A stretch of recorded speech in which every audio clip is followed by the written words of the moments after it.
Do you even see what's in front of you? Corin hissed, his translucent skin rippling in irritation as his 4 eyes fixed on the narrow chamber. Every calculated death probability says no one survives this. You underestimate him, Mira said quietly, her voice trembling just slightly.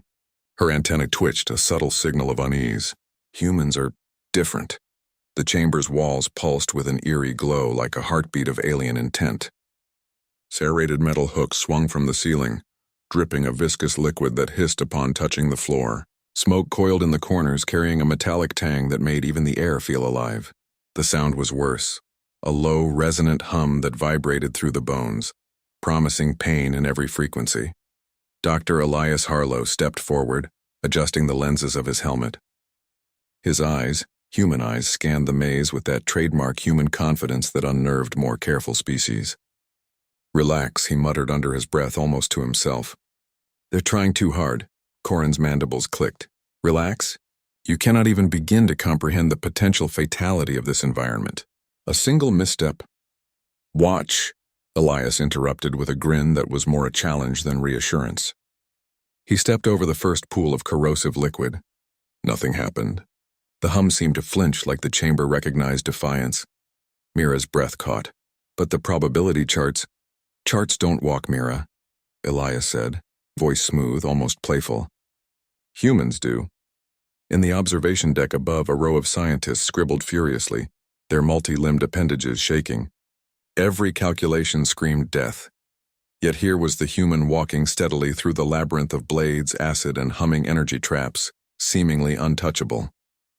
The screens flickered, showing his every move. Sensors reported spikes of energy, radiation, and gravitational anomalies, yet none caused him pain. What is he? Corin whispered almost to himself. The words were filled with fear no translator could mask. Human, Mira said, almost scolding him. The only species that thrives on death worlds like this. Elias doesn't just survive, he adapts. He dominates. The walls suddenly shifted. Panels clicked into place, revealing new corridors lined with jagged, moving spires. The chamber had a heartbeat of its own, a lethal intelligence mapping every step. Corin's eyes widened. Even if the being survives one section, the next... Elias paused mid-step and turned slowly, letting the hum vibrate around him. His gaze wasn't fearful. It was calculating, amused, commanding. He lifted a hand and tapped the nearest spire with the tip of his boot. Sparks erupted. The trap recoiled as if recognizing a predator rather than prey. Impossible, Corin hissed. Mira's antenna quivered as she whispered. It shouldn't bend like that. Nothing survives the calibration of the death trap. The human stepped forward again, boots crunching on the sharp debris. You designed this to scare, not to kill, Elias said, voice low but carrying over the hum. I can see it in the rhythm, the pattern. Predictable. Elegant, yes, but predictable.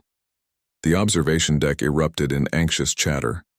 Sensors recorded unprecedented survival rates, energy readings defying physics, and stress markers that no human or alien should be able to tolerate. The alarms began to beep in frustration, each higher-pitched shriek a reminder that the world they had built was failing against one being. Corin moved closer to the viewport, eyes wide, mandibles clicking so fast they almost blurred. How is he? Elias vaulted over a swinging blade with effortless precision. A drop of acid splashed at his shoulder, sizzling the armor plating, yet he barely flinched.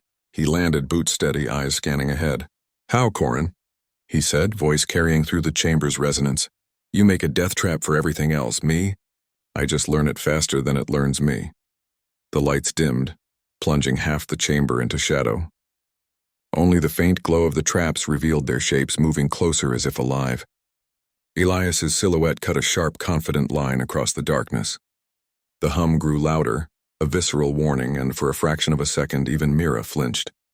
Elias paused, hand resting on a spire that pulsed violently. He looked up, smirk playing at the corner of his lips. Time's ticking, friends, he said. You can either watch or try to keep up. Your choice. The observation deck froze. Every scientist, every measurement device, every alien organ in the room seemed to pause, suspended in disbelief, and then, without warning, the chamber shifted again. Faster this time, doors slamming shut and walls retracting. Traps converged, creating a cage of jagged metal and glowing energy. A single voice, trembling and sharp, echoed across the control consoles. He shouldn't be alive. Nobody. Elias' grin widened. Guess you'll see, he said, and stepped forward into the heart of the trap, completely unshaken. The chamber rattled like it had lungs, sucking the air from every corner. Elias's boots struck the jagged floor with a rhythm that somehow defied the chaos. Each step he took seemed to warp the traps around him, not by luck but by an instinctive understanding of the lethal geometry.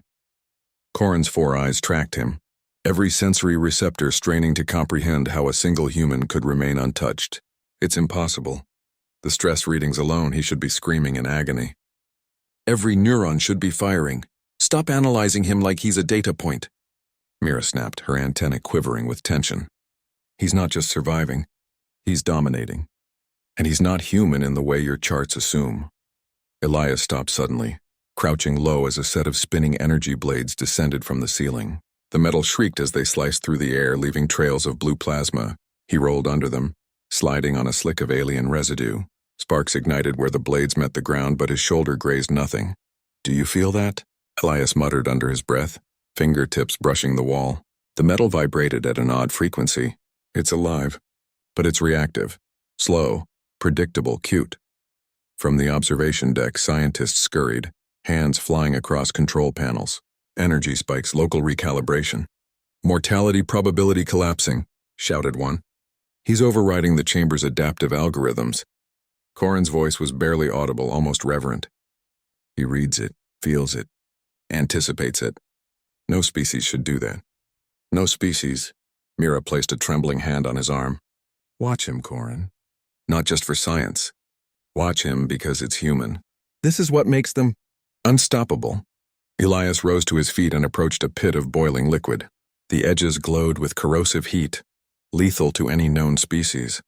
He measured the leap in a fraction of a heartbeat, then vaulted over with the grace of someone dancing in zero gravity.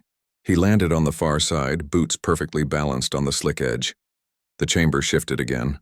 Walls contracted and expanded, pressing him toward a corridor lined with jagged spikes. The energy hum grew into a shriek, like the Deathtrap itself was screaming in frustration. Elias's gaze swept the room. Each trap had a rhythm, a heartbeat, and he moved like he had memorized it in seconds. You're calculating wrong, he muttered, voice carrying easily over the hum. I don't move with the trap. I move better than it. Corin's mandibles clicked, a sound like brittle glass breaking. He's arrogant. And alive. Both are dangerous combinations. Mira swallowed hard. And yet, he's only beginning. Watch. A sudden surge of energy coursed through the chamber. The floor became a shifting grid of laser filaments crisscrossing in rapid patterns. Every human or alien would have been vaporized in seconds. Elias stopped, feet planted, hands brushing the glowing lines. His mind worked at lightning speed. They're trying to herd me. Predictable herd logic, he said softly, almost smiling. Then he jumped, twisted midair, landing perfectly between the shifting lasers. Each filament bent slightly as he passed, as if respecting his movement rather than striking. Impossible, Corin exclaimed, shaking his limbs in frustration. The lasers, none can bend or yield. Elias glanced over his shoulder, smirk still in place. Apparently your science underestimates improvisation. Observation counts for something, but not everything. The chamber changed again, walls twisting into an angular cage. The ceiling descended, teeth of metal forming a trap above him. Heat, smoke, and noise combined into a sensory assault designed to overwhelm. Yet Elias paused only briefly, inhaling the acrid air. His voice, calm and steady, echoed, "Pain is just information. Fear is just noise. Death is just delayed." Mira's voice cracked. "He speaks like he owns the chamber." "He does," Corin whispered, unable to hide his fear. "He reads it, bends it, survives it. Maybe even laughs at it." Elias's eyes glimmered in the dim light as he sprinted across the shifting floor. The ceiling's teeth descended faster, slicing shadows across his path, but he timed each step with precision. Sparks and smoke erupted around him as traps misfired against a human who seemed untouchable. Then the unexpected happened. A section of the floor collapsed, revealing a pit of jagged spikes below. The hum turned into a low growl resonant with anger. Every scientist on the deck gasped. Corin's mandibles shook. Mira's antennae recoiled. Elias stopped at the edge, assessing. Time seemed to stretch. Every human muscle coiled, ready. And then, with a grin that could ignite hope or madness, he leapt. He landed clean on a narrow ledge across the pit. Not a scratch, not a stumble. Only the chamber roared in frustration. Who is he? Corin murmured, voice hollow. He's a human, Mira said quietly, almost in awe, and he's reminding us why this galaxy fears them. From above, the observation deck's alarms blared. Calculations were failing faster than they could be updated. Sensors registered impossible survival metrics, energy fluctuations, and an audacious dominance over an environment built to annihilate. Elias paused mid-step, looking up toward the scientists, the aliens, the impossible machinery around him. His grin widened. Your Deathtrap's smart, but I'm smarter. Let's see who breaks first. And for the first time, Corin truly realized this human wasn't just surviving. He was rewriting the rules. The chamber had begun to feel alive, each trap a nerve in a vast writhing body. Yet Elias moved as if the body were merely an extension of himself, a puzzle to outthink rather than a threat to fear.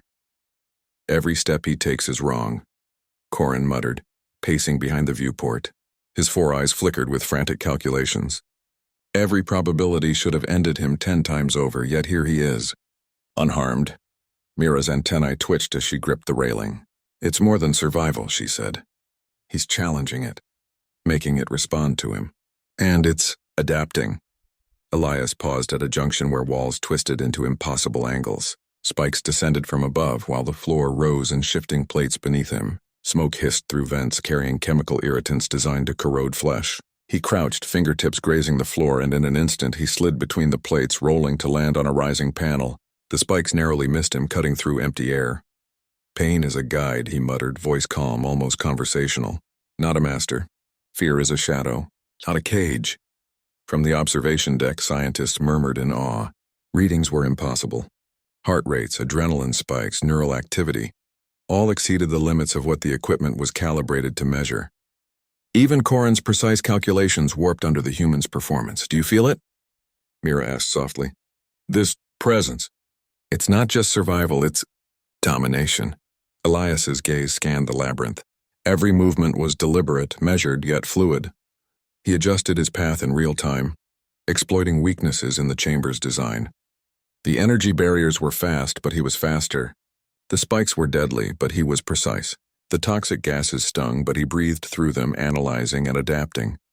Then the ceiling shifted again, revealing a set of crystalline blades, spinning on invisible axles. Light refracted through them, creating a disorienting maze of reflection and shadow. Most beings would hesitate. Fear would freeze them, and the chamber would finish the kill. Elias smiled. He stepped forward, weaving through the spinning crystals, each movement seemingly predestined yet reactive.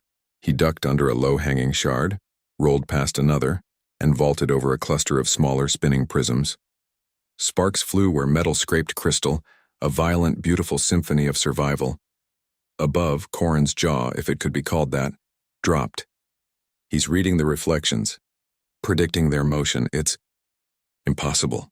Mira's antennae twitched again. Not impossible, human. The labyrinth changed once more. The walls shifted to create a narrow corridor. Heat surged from the floor.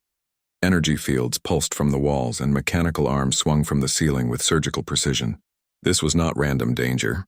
It was intentional, focused, smart, designed to force one fatal mistake. Elias's eyes scanned the corridor. Every arm, every pulse, every spike had a rhythm. He adjusted his stride, timing and angle perfectly. Each leap, each roll, each landing was in sync with the deadly choreography of the trap. Do you know what fear is? Elias whispered to himself, moving fluidly. It's the system's attempt to predict me. And I'm unpredictable. Fear isn't strong enough to kill me. Corin's voice broke from the deck. Why isn't he faltering? Why isn't he panicking? Every human we've studied collapses under pressure, yet he adapts, calculates, dominates. Mira swallowed hard, because that's the difference. He's not just a survivor. He thrives on death. That's why they call them Deathworlders. This is home to him, Corin. Every other species dies, fears, freezes. Humans walk through fire.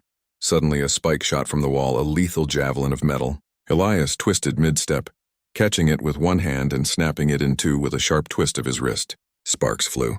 The chamber seemed to roar, vibrating like it was aware of his defiance.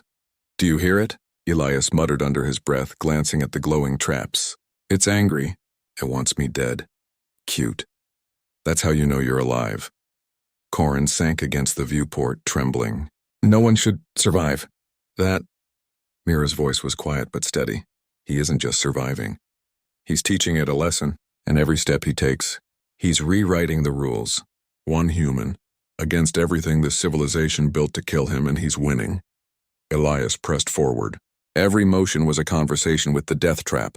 Push, evade, anticipate, dominate. And every move brought him closer to the heart of the chamber, closer to the unknown mechanism controlling it. The floor shuddered beneath him, walls compressed, energy arcs crackled dangerously close. Yet Elias remained calm, his grin widening. You built this to kill, he whispered. I built me to live, and you? You forgot one thing. He leapt over the final spike, landing squarely as the chamber contracted violently. Sparks rained, walls shifted, and alarm screamed in every corner. For a fleeting heartbeat, the room seemed to acknowledge his victory. The first human ever to survive its wrath, and then he stopped, turned, and looked directly at the observation deck. Voice carrying with lethal calm, now. Let's see what else you've got. The chamber exhaled a hiss that rattled the walls. Sparks crackled along conduits, casting fractured light that danced across Elias's face. Every movement he made seemed to synchronize with the trap, yet onlookers could feel it. The labyrinth had not yet met its match. Corin's 4 eyes were wide, pupils dilated with disbelief. Every probability, every death metric. He shouldn't even be able to move like that yet. There he is, unscathed, untouched, and calculating. Mira's voice was quiet, almost reverent. He's not just surviving, he's interrogating it. Each motion is a question, each leap an answer. Elias crouched before a panel of jagged energy prongs glowing like liquid fire. The floor shuddered violently beneath him, forcing every instinct to compete with physics itself. He tapped the nearest prong with a boot, noting the shimmer along its surface. A simple calculation: predict the feedback, adjust stride, avoid fatal voltage. He rolled, landing on a metallic ridge just as the prongs pulsed violently. Sparks rained where his boot had been, and the chamber screamed in a collective mechanical shriek. Above, Corin shook his limbs in frustration. How is he predicting it? No one should survive, no one should even approach the central axis. Humans are not like us, Mira said softly. They see the world not as hazards to avoid, but as puzzles to master. And he thrives on puzzles like this, on death. Elias approached a section of wall that began sliding toward him, razor-thin panels glinting with lethal intent. He pressed his palm against it, feeling vibrations, reading the rhythm. Then he whispered almost to himself, timing, predictability, weakness. In one motion, he spun sideways, narrowly avoiding the slicing panels, and landed facing the corridor's heart. The chamber contracted like it was testing him again.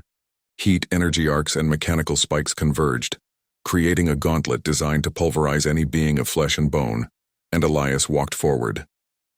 Look at him, Mira said, antennae trembling. He's not afraid, he's enjoying it. The human vaulted over a spike trap, caught an energy filament in his hand, and redirected it to slam against the opposite wall. Sparks exploded. The chamber pulsed violently, almost alive in its rage. Corin whispered, voice cracking, it's rewriting the rules. Because he's not just reacting, he's controlling the chaos. Elias stopped mid-step, glancing at the observation deck, and smiled. This is where most species panic, he said. Where fear makes them predictable. Where death becomes their master. Not me, I dance with it. I lead. From the deck, alarms shrieked. Sensors reported impossible readings. Energy flows bending around him. Lethal gases dissipating before contact. Spikes shifting away mid-strike. Every trap, every hazard was reacting not to a threat, but to a human who refused to be threatened. The chamber's final test revealed itself. A massive pit that stretched as far as the eye could see, lined with jagged obsidian spikes, energy arcs crisscrossing like a web. Above, the ceiling descended slowly, a metallic fist ready to crush. And from the far side, a series of mechanical arms flailed, precise, adaptive, fast enough to decapitate. This is it, Corin murmured, barely able to breathe.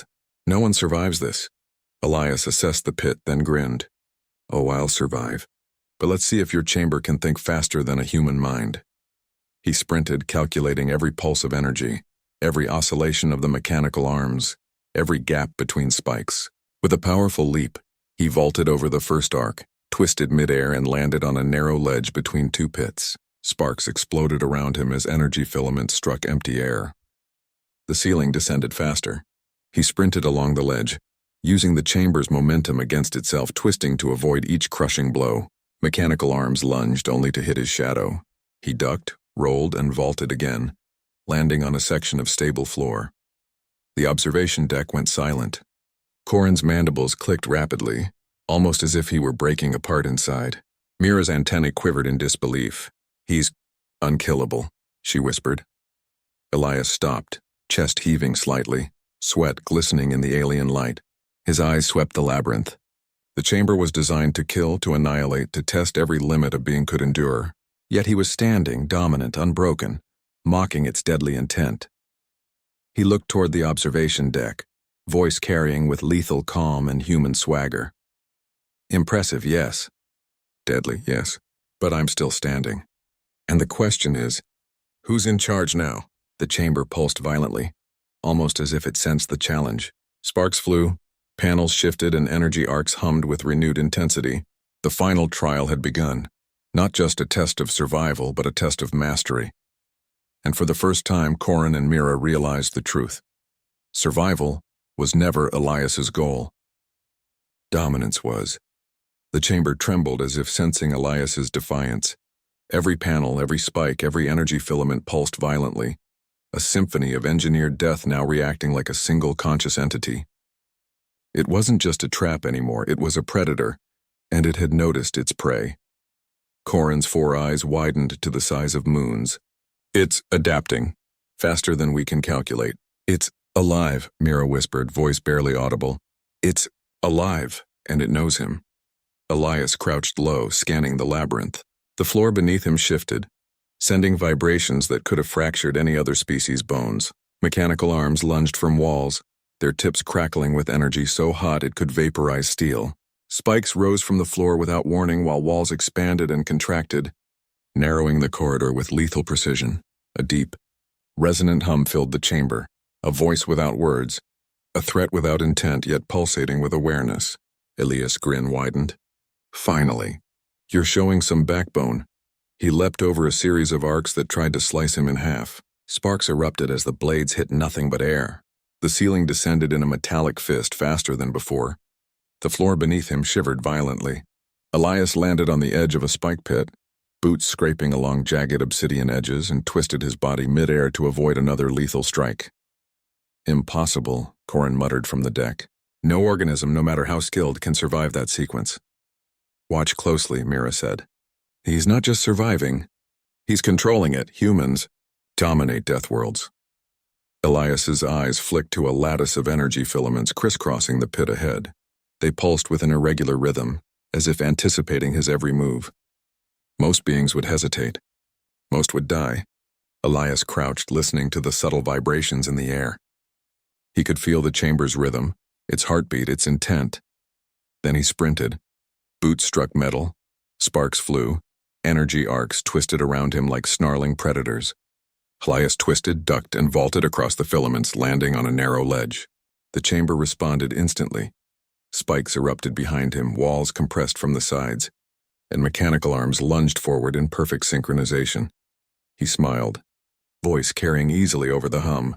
"You're fast, smart, but you think like a predator. I think like a human. Adaptable, unpredictable, dangerous." The arms struck at him with lethal precision, but he twisted, grabbed one, and redirected it to smash into a panel above. Sparks rained, energy discharged in violent arcs.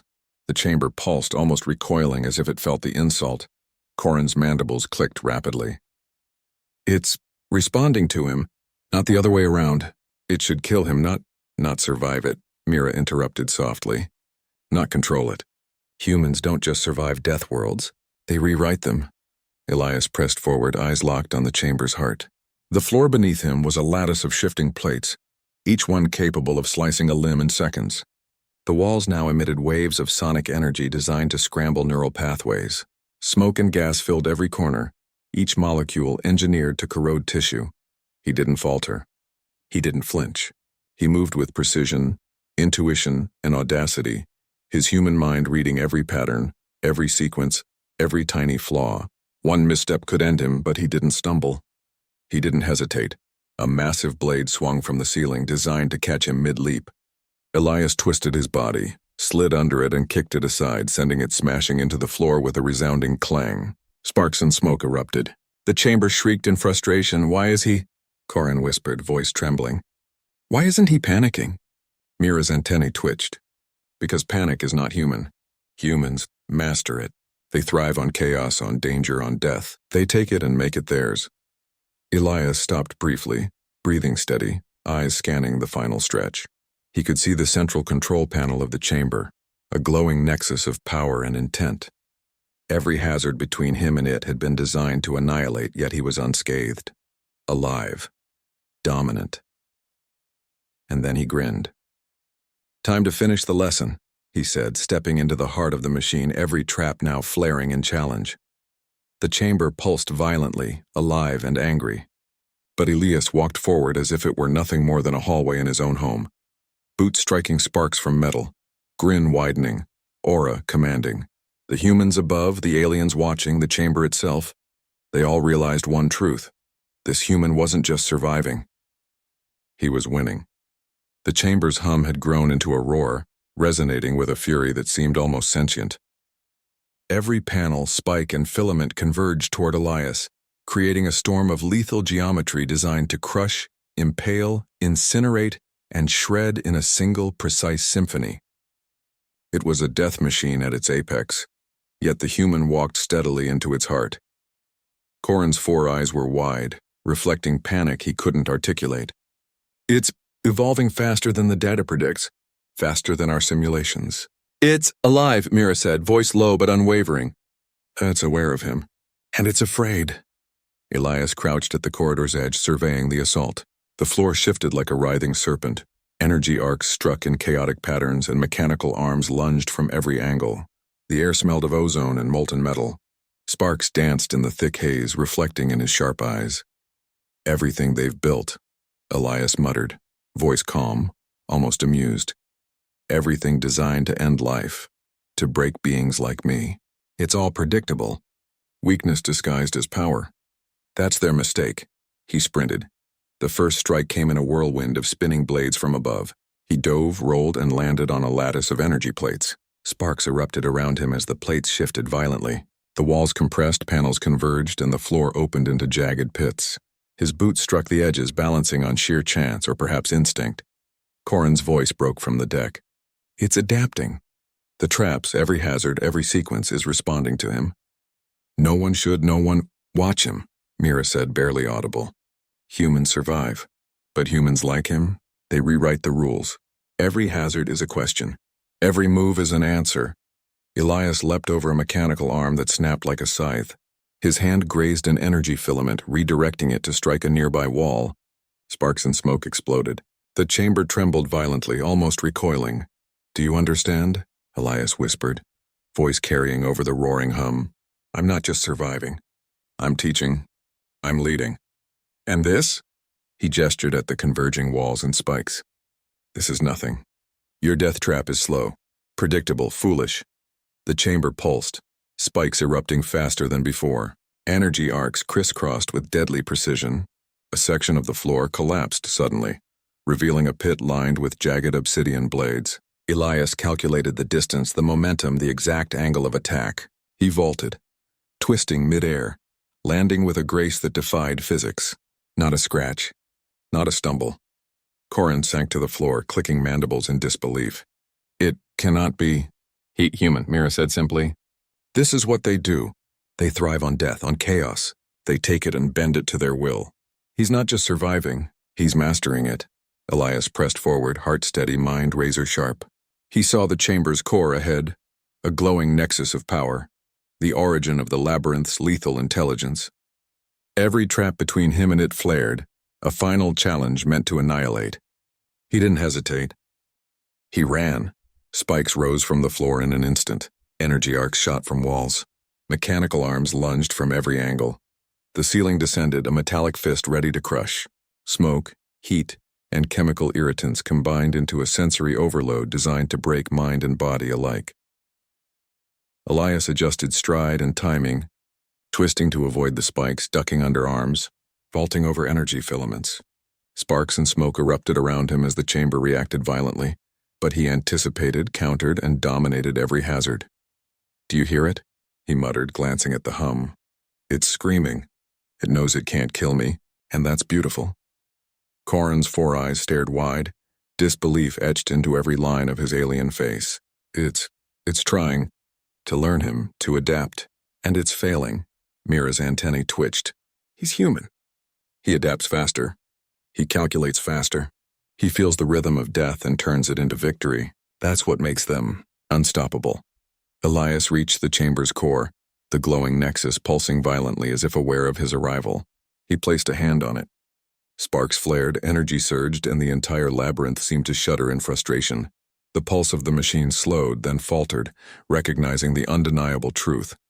This human was not merely alive, he was in command. He straightened, smirk widening. "Lesson learned," he said. "Death may be everywhere, but it bows to me." The chamber trembled one last time, panels rattling, energy arcs sparking. Then, astonishingly, it went still. Silence. A hush filled the observation deck. Even the aliens felt it, a recognition, a surrender, a shift in dominance. Corin whispered, almost in awe. He beat it, the Deathtrap. It failed him. Mira's voice was quiet, reverent, and he did it with nothing but what he is. A human, born to survive, born to dominate. Elias looked around the chamber, chest heaving slightly, eyes sharp, every muscle taut with life and confidence. He had faced the ultimate engineered death and not only survived, he had conquered it. And somewhere in the shadows, the labyrinth seemed to sigh. A machine built to kill had learned an undeniable truth. Against a human, especially one like Elias, death was just another challenge. The chamber lay silent. Sparks from shattered traps flickered in fading arcs. Smoke curled like ghostly fingers, and the air hummed faintly, almost reverently. Elias stood in the center, chest heaving, sweat glistening on his brow. The labyrinth had tested every limit of life and mind, yet here he was, alive, dominant, unbroken. Corin's 4 eyes were wide with disbelief. It shouldn't be possible," he whispered. Mandibles clicked nervously, a sound of awe and fear mingled. Everything we built, every trap, every sequence, designed to end him. And yet he survived. Mira finished for him, voice trembling but steady. Not just survived. He mastered it. He turned death into a playground. Elias adjusted his stance, surveying the room with a calm, commanding presence. "I told you," he said, voice carrying the swagger of a species that thrived on impossible worlds. "You made this to scare me, to kill me. But I see the patterns now. I see the intent. And I walk through fire because I choose to. Because fear doesn't rule me. Death doesn't rule me, only life. And how I take it." The observation deck fell silent. Scientists scribbled notes furiously, but none could contain the awe or the creeping fear of what they had witnessed. Numbers, probabilities, algorithms, they all failed against one human instinct, adaptability. Corin whispered, "This human, he's different from anything we've cataloged. He doesn't just survive. He dominates, he owns death itself." Mira's antennae twitched in agreement. He isn't just a human. He's a Deathworlder. One born for chaos, for danger, for the impossible, and he thrives on it. That's why we fear them. That's why every civilization fears humans. Elias stepped toward the observation deck, boots crunching over debris and sparks. His grin widened, sharp and confident. "You wanted to see how far I'd go? How much I could endure? Now you know. Humans are not just survivors. We adapt, we overcome. And when the universe throws everything at us, we walk forward anyway. We don't just survive the impossible. We dominate it." Corin's mandibles clicked in nervous admiration. "It's humbling, terrifying. How does one human, possess such courage?" Elias suggested, voice calm, almost playful. "Instinct? Smart thinking? Maybe all of it. Or maybe it's just what it takes to live on a death world. Every human carries a spark of it. I just honed it." The chamber's hum softened, almost like a sigh of recognition. Every trap, every hazard, every deadly pulse seemed to acknowledge a new master. Not because Elias had destroyed it entirely, but because he had understood it, anticipated it, dominated it. Mira stepped forward, her voice reverent. They're not just survivors.